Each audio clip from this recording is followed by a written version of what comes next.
Honourable Deputy Prime Minister, Honourable Kamkamida, to make his contribution. Thank you, Mr. Speaker, sir. And sometimes I really feel for the other side of the house, because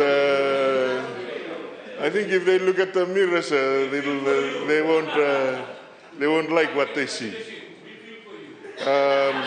The leader of opposition is a good orator. I have to give him that much. He's a great orator, maybe because he's from the same province as me. But he was struggling today, sir. He was struggling for fresh air today. And I'll explain why. Mr. Speaker, sir, I have been in the private sector for 30 plus years. I have never in my life seen the type of allowances that were paid to that side of the house. I've never seen it. In fact, Mr. Speaker, sir, in the private sector, the allowances of the UN are regarded the highest in the private sector. So we actually go below the UN allowances, Mr. Speaker, sir. We find out what the real cost it is to the companies, and then we work out. These allowances, Mr. Speaker, sir, were absolutely excessive.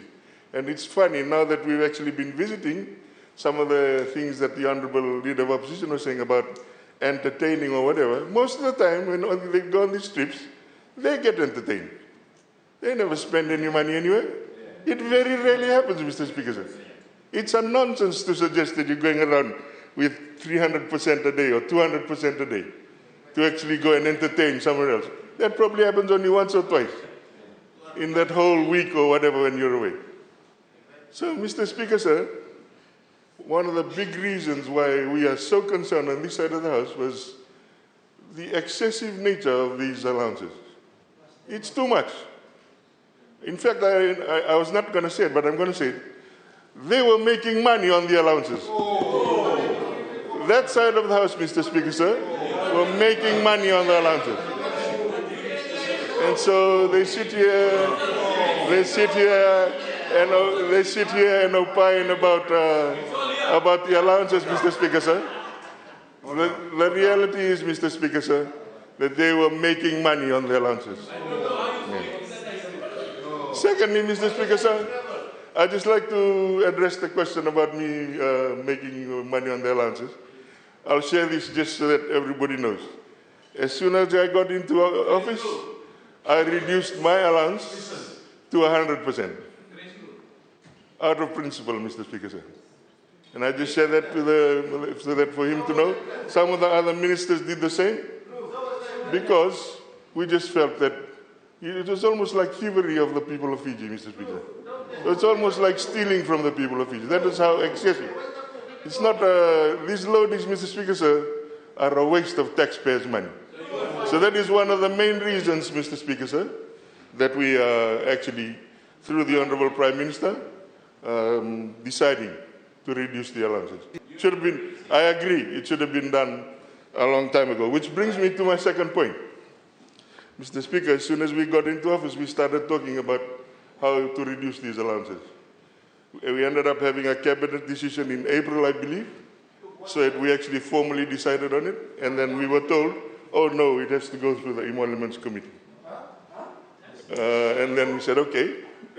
Remember, Mr. Speaker, sir, a lot of us, this is our first time in government, remember.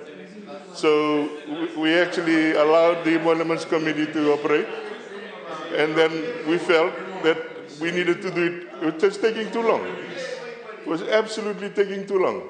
We made a decision in April, and now we're going to wait for the Emoluments Committee until maybe, what, next year?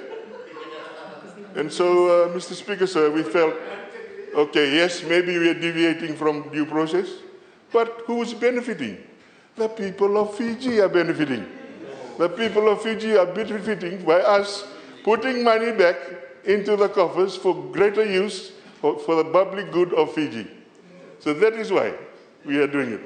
We are not doing it because of any press release or because of honourable demand. We are doing it because we had made a decision in April, and we just felt it was taking too long. So, Mr. Speaker, sir, I just thought that I'd clarify that, so that that side of the House would know. When they look in the mirror, Mr. Speaker, sir, they'll see what we are seeing. The final point to make, Mr. Speaker, sir, is we had a promise that we had made to the people of Fiji about these allowances. If you look at the way we've been operating since we started, Mr. Speaker, sir, we are keeping up with our promises to the people of Fiji, Mr. Speaker, sir.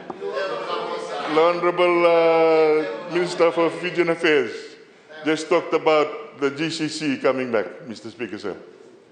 The Honorable Minister for Labour talked about the reforms that we are going to do in industrial relations that will put us back in a position where we really become a true democracy in our country, Mr. Speaker, sir. So, Mr. Speaker, sir, the third reason, and the obvious reason, Mr. Speaker, sir, we had made a promise to the people of Fiji, like all the other things we are doing, to deliver on that promise. We are delivering on that promise here today, Mr. Speaker, sir.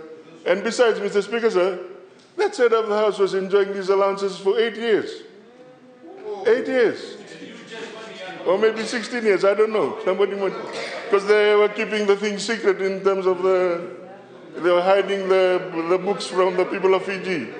Maybe it was for 16 years, Mr. Speaker, sir. So, Mr. Speaker, sir, one, the allowances are excessive and need to go.